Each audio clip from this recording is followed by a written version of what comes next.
Om Shanti. How are you?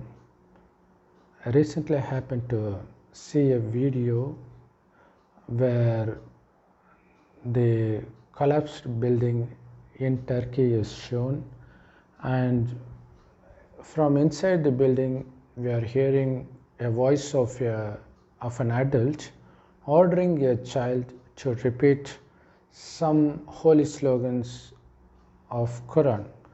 So the meaning of that goes, Allah is the only one worth worshipping, and Muhammad is the messenger of Allah. So this is what he keeps on repeating. And after this video, a Muslim preacher was saying that we should learn a lesson from this video. So we should always worry about what are the words that's going to come out of our mouth during our end times, whether it is going to be as per Quran or whether it is going to be something that is worldly. So that's going to determine whether or not you are going to heaven. So that's the message he was trying to say using that video. But is it true not only in Islam, but that's the common faith held by all religions?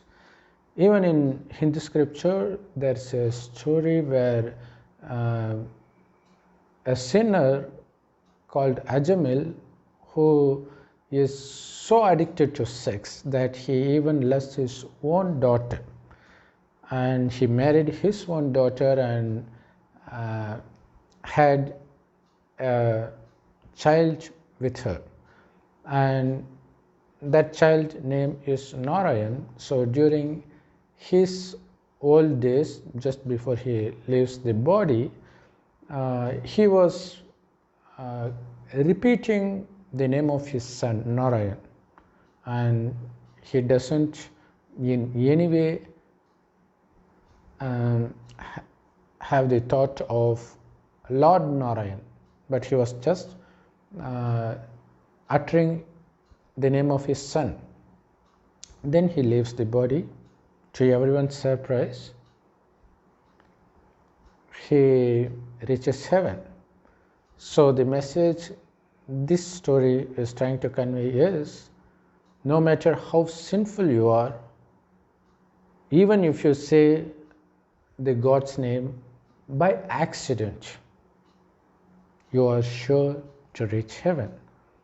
So it is similar to the faith of Muslims, that if you say those words that nobody can be compared to Allah in your deathbed, then you are sure to reach heaven. Is it really that easy to enter heaven? Definitely not. Why is it not possible for those who utter God's name in their deathbed to enter heaven? So Jesus Christ says that those who call by his name in the end will never enter heaven, but only those who follow the instructions of Heavenly Godfather can reach heaven. So what he tries to say is, none of the Christians is going to enter heaven, because all Christians consider Jesus to be God and they always utter Jesus Christ's name, and he says they will never enter heaven for sure. So not only Christians, because he is the religious founder of Christianity. So it actually implies no matter which religious founder you consider to be God or you follow him, you are sure not to enter heaven. Why? Because that has nothing to do with God or the way of God. Both in Quran and Bible, Adam and Eve, they don't enter heaven through any messenger, either it is Jesus Christ or Muhammad, but they entered heaven directly by God, by following the instructions of God, not by following the instructions of any so-called messengers. So Adam is supposedly the first prophet as per Quran. If that were the case, you should remember Adam was sent out of heaven. Why? By following his own intellect. So if you follow someone who is not worth to be in heaven anymore, how do you expect you to enter heaven? So as per Quran and Bible, we are the descendants of Adam and Eve. So they were sent out of heaven. So there are only two places, heaven and hell. That's it. So obviously when they were sent out of heaven, it means they came to hell. So obviously everybody descended from Adam are also the residents of hell. So how do you expect yourself to go to heaven by following the residents of hell? Because if they knew how to go to heaven, they would have taken birth in heaven, not in hell. First, we have to understand that all the religious scriptures represent the process by which a spirit or soul progresses. So, but we, on the other hand, have mistaken the soul to be a person, which is why we get so confused. For example, in Bible it is mentioned within a page that Adam is created and he was given the heaven to enjoy. As soon as he eats the forbidden fruit, he is sent out of it. So you will find everything in a single page. But you know what? It doesn't happen as such. It is just an implication. What it implies is it just represents the process by which a soul, which was the resident of heaven in the beginning, after the completion of first 2500 years, slowly becomes the resident of hell. How? By being sent out of heaven? No. By converting heaven into hell. Because this world was heaven in the beginning. So God creates this world as heaven, not as what we say now, because it is hell now. So after the completion of first 2500 years, the heaven slowly becomes hell. What's the difference? In heaven, everything is perfect. So it is filled with wealth, health, peacefulness and blissfulness. Everything we see, we listen to, all give nothing but happiness. We souls were originally the residents of heaven in the beginning, and after taking several rebirths for the first 2500 years, we slowly become the residents of hell.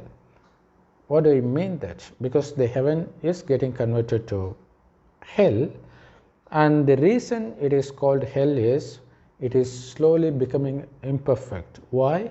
Because we start committing sins. For the first 2500 years, we were absolutely free of any sort of sins. How is that possible? Provided the heaven is filled with everything and we humans were very beautiful, very pure, just like God, and we were all wealthy. But still, we were all not equally wealthy. Equality was not there because it's a kingdom. So obviously the king must be superior to the subjects.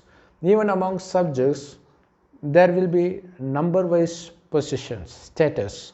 So one would be richer than the other. Despite those inequalities, there were absolutely no sign of any trace of hatred or enmity or jealousy between them. You know why?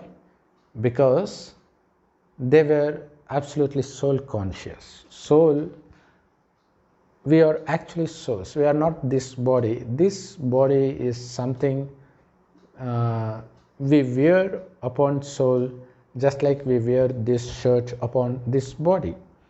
So we are not this dress, right? This shirt may be mine, but not me. Similarly, this body is mine for a temporary period and not me. It is the soul that inhabits this body, that operates this body, which is me.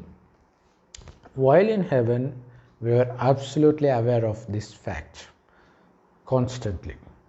So we know it is the soul that sees through the eyes, listens through the ears, speaks through the mouth, performs all activities using this body. That's the relationship of us with this body. So we were so clear of this, and even while interacting with others, we consider others to be souls who were interacting with us through the body. So our awareness is on the soul constantly.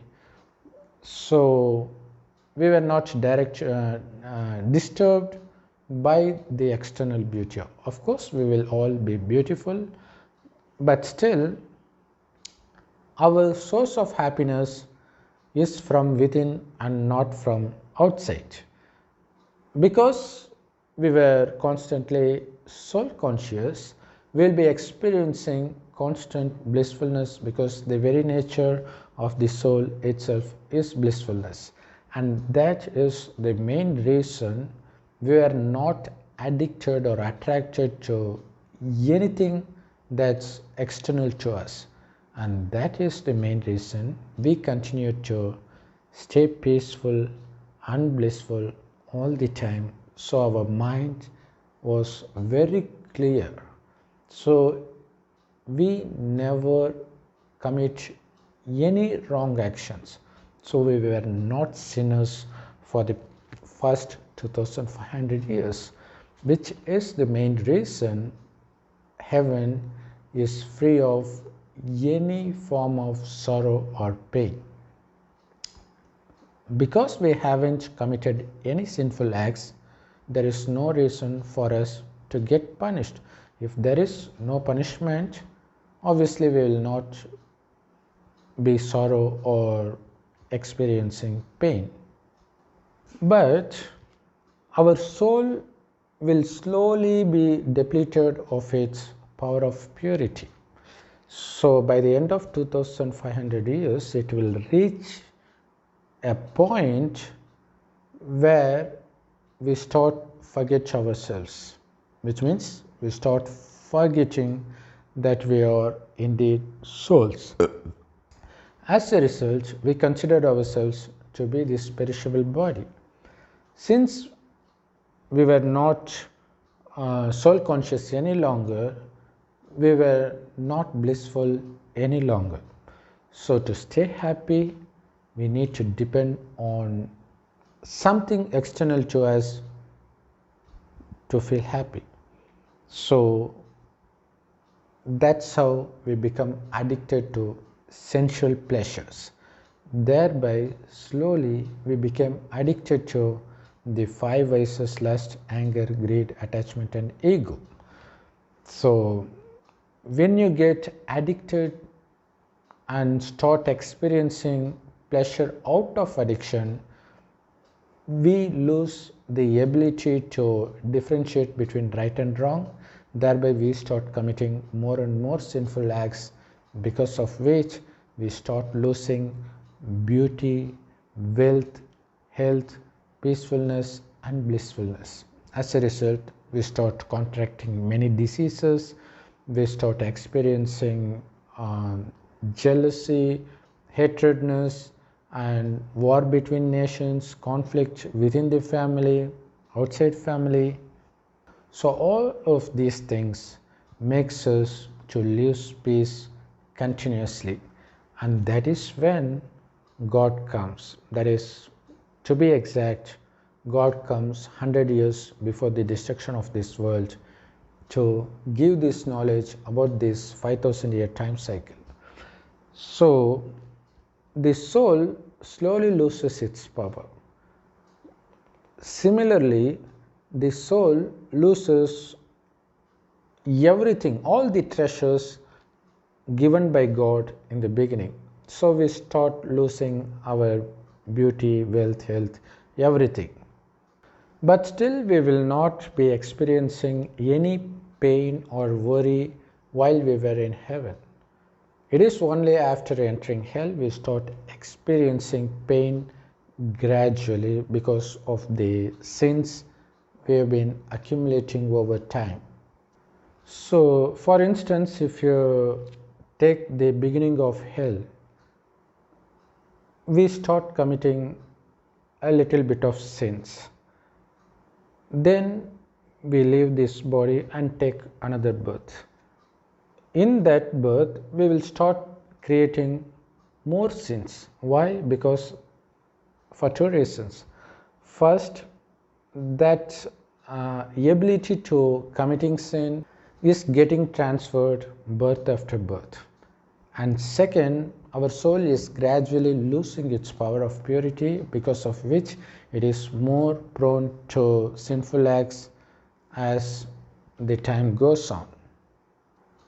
So, whatever we do in the first birth in hell is going to contribute to make more sins in the upcoming births. So, it is only in hell all religions are created.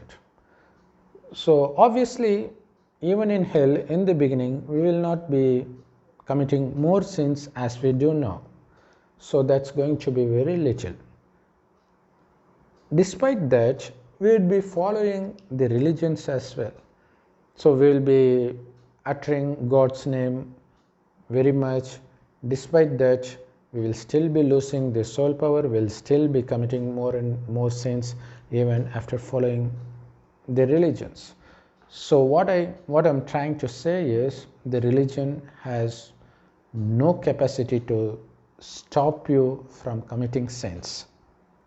As a matter of fact, all religions encourage you to commit sins to a certain extent. So many religions doesn't speak against sex, but still it speaks against prostitution, it speaks against homosexuality, it speaks against indulging in some sexual acts. But the funny thing is, no matter what kind of sexual act you first get addicted to, that is more than enough for you to step down into committing more and more sinful acts that is actually prohibited by the religion. Likewise, many religions encourage you to eat non-vegetarian foods, but there is some restrictions as to what to consume and what not to consume. But when you start eating foods that is allowed by your religion, as time goes by, you will definitely start eating non-vegetarian foods that is prohibited by your religion. Which means it is by following your religion, eventually you will go against your religion. So everybody knows that when our parents were in their teens, they were not as bad as we were in our teens. And our grandfathers, they were not as bad as our fathers in their teens. So which means it is quite obvious that the world gets more and more worse. So now, no matter what religion you belong to, you are well equipped to commit more and more sins in the upcoming births. So this is actually a time cycle. This world was heaven, filled with pure souls in the beginning, and it is those same pure souls that become corrupt as time goes on. So in the end of this 5,000-year time cycle, it becomes very corrupt that it cannot think about anything other than these 5 vices. lust, anger, greed, attachment, and ego. So, the first birth of this time cycle is going to be exactly opposite to that of the last birth. But ironically, this last birth is going to be followed by the first birth again. Do you expect that to happen it by magic, that you become pure on your own without doing any effort? Because whatever things your religions told, it is only by following them that you have become so corrupt. So how do you expect to enter the pure heaven by following the very religion that made you corrupt in the first place? So that's where God comes. He comes in the end, as mentioned in many religions, but it is because nobody knows who God is. They have mistaken Jesus Christ and Sri Krishna for God. But Sri Krishna took birth in the beginning of heaven, Jesus Christ took birth in the beginning of hell, but that was past.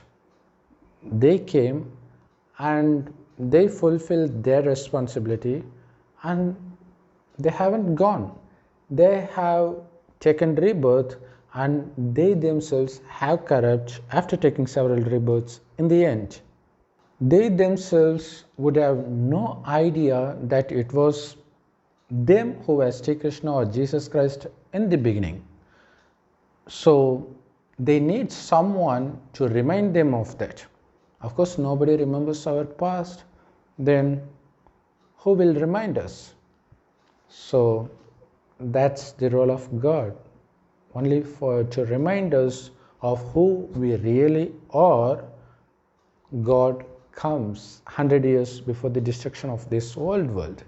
He enters an old man's body and starts giving this teaching, mainly because he doesn't take birth like us.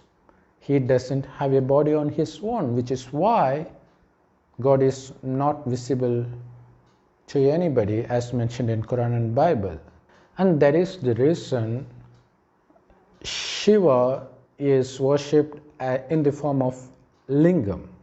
So what you see in the upper half of lingam is in fact God Shiva, who is actually shines like a tiny star, so subtle that you can't see with the eyes or with the help of any scientific instruments.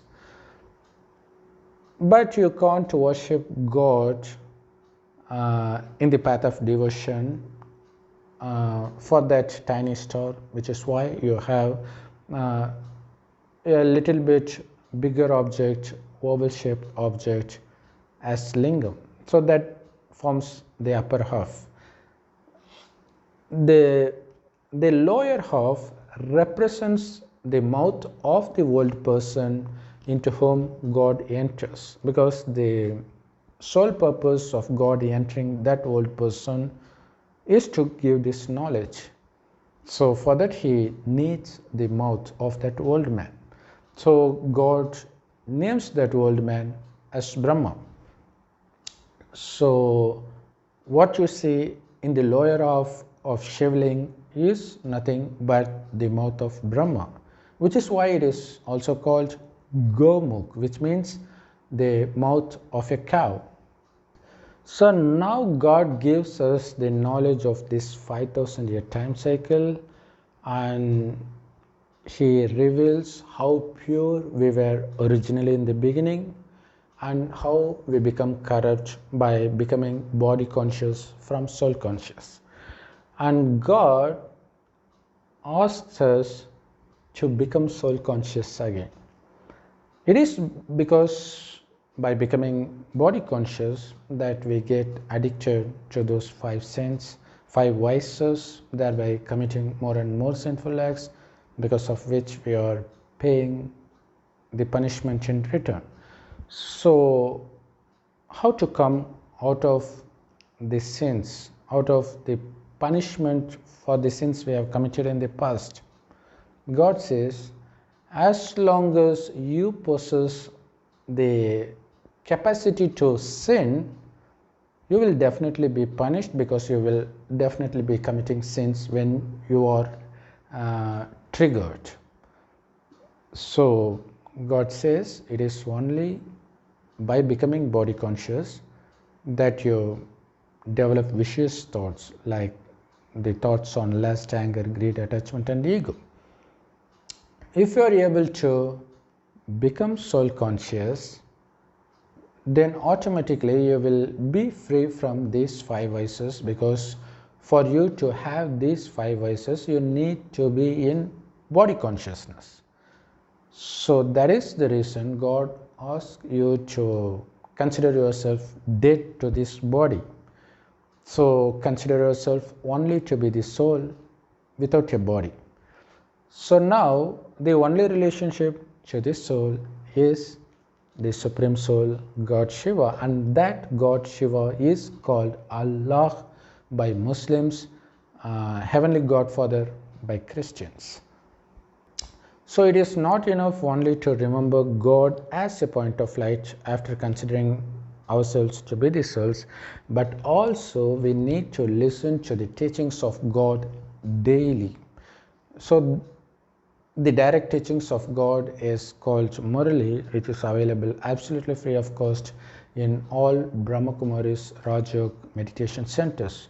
You can also find the Murli in any language from websites and YouTube. You can Google it for yourself. I'll be giving the links of some in the description below. Please make use of it. God is only one. He comes only once. Only He gives the real knowledge. And all religious founders, no matter how good their teachings initially appears, it will definitely take you onto the path of Satan. So it is by remembering God as a point of light as much as possible, you will be able to take your mind off of the worldly attractions. So you will have the power. So that's the power of purity. And by reading the direct knowledge of God, which is Murli, daily, you will see the change in you gradually that is going to match to that of the characters of the residents of Satyug, that is the residents of heaven.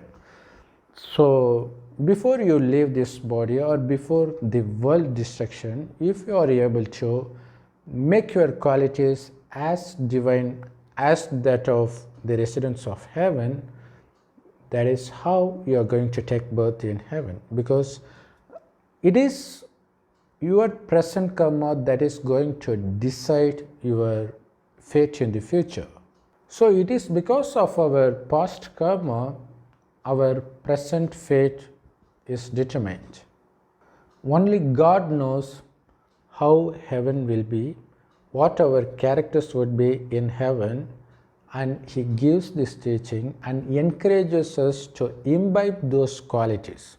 So what is going to be the hindrance in the path of us to get converted to be the resident of heaven is the present world, which is filled with these 5 vices. So that is the main reason God asks us to get rid of this world at a mental level. Stop seeing, listening to, thinking about this world, because everything of this world is going to trigger your vicious behavior. You don't want that to happen. You want the divine qualities to flower within. So for that, all you need to do is to keep your mind in remembrance of God as much as possible, and in addition, you need to keep your mind busy thinking about the knowledge points that we take from Murli daily. So it is only by doing that you will eventually see yourself be transformed into an entirely different person, which is alien to this present world. So all religious scriptures basically teach you the characters that is characteristic of hell. So that's why by following religions we are already in hell, we continue to be in hell. That gets more and more worse. So it is only by following the teachings of God one becomes eligible to enter heaven. So you are not going to transform your character by uttering the God's name as per any religion, no matter how many times you utter in a day, it is not going to transform even a bit. So then how can you be guaranteed that you will be taking birth in heaven? People during tragic times utter the names of God not with the aim of entering heaven, but with the expectation of escaping from the tragedy, so that they continue to live in hell. On the other hand, the followers of God's knowledge, they train themselves to get rid of body consciousness completely and to stay in soul consciousness. So if you are able to achieve that, you will not be afraid of anything, because fear comes out of body consciousness as much as other vices. So it is by remembering God as much as possible, it is slowly going to make you soul conscious. Once you reach that fully soul conscious state, you will start experiencing blissfulness within. You no longer depend on anything outside to stay happy. So you will stay constantly happy because you have discovered that you are the embodiment of blissfulness. Not only that, during the world destruction, God will give those who have practiced soul consciousness perfectly the visions of heaven. So although the world is getting destroyed around them, they will have absolutely no awareness of that. Instead, they will be seeing the visions of heaven, and they will feel as if they are in heaven. Just by becoming soul conscious, they are going to feel blissful. In addition, they are going to experience themselves to be in heaven, which makes them more happy. So they will be sending those happy vibrations around them, which is very essential for the people who are struggling like hell in the end.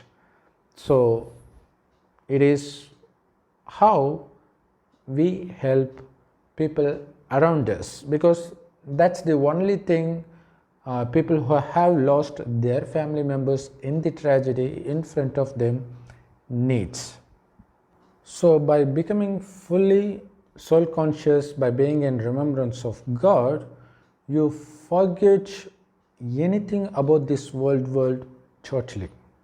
So all you can think of is God as a point of light in the supreme world, which is a golden red colored light world, and heaven.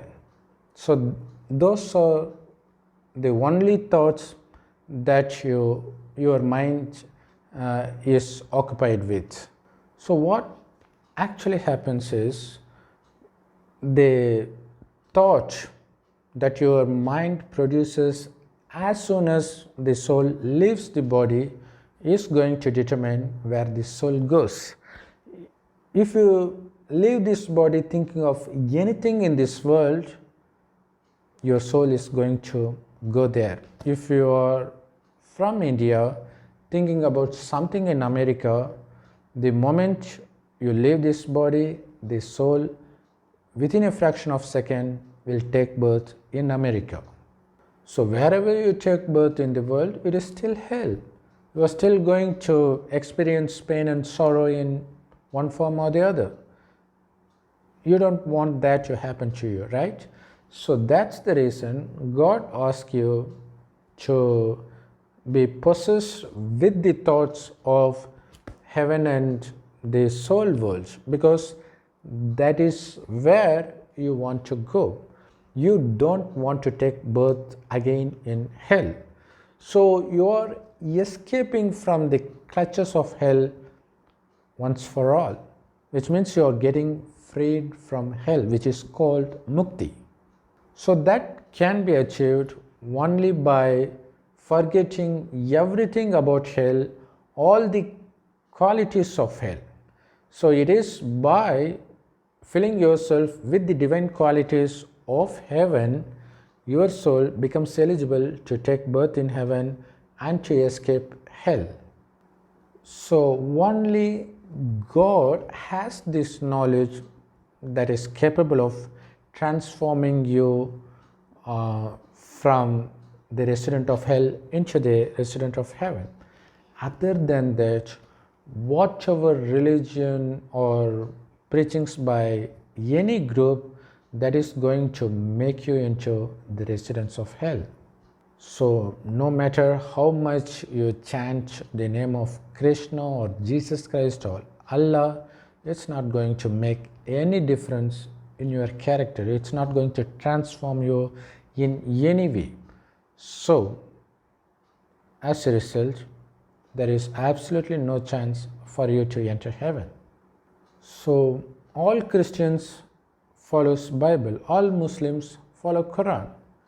Despite that, you are seeing both Christians and Muslims suffer generation after generation. Actually, they suffer more as they pass down the generations. The same goes with any religion. So no religion can enter heaven. No religion has the capacity to make you eligible to enter heaven. So that's why you need to get rid of all religions, because all those religions belong to your body. So God asks you to get rid of body consciousness, so you will be getting rid of all religions associated with the body. Now you consider yourself to be the soul, and the true religion of soul is peace.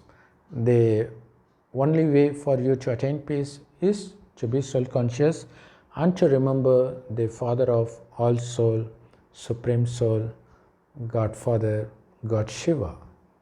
In no religion have they ever mentioned about who true God is, what his appearance is, how to remember him, or what the benefits of remembering God are. So without knowing anything, how can you remember God? Of course his name is Allah or Shiva or Heavenly Godfather. So what? They know the name, that's it. They know nothing else about God. Then how can you expect them to purify themselves, which is prerequisite to enter heaven? Not only to enter heaven, even to reach the supreme world, the soul world, you need to purify yourself. So that can only be achieved by remembering God as a point of light as much as possible. Om Shanti. Thanks for watching.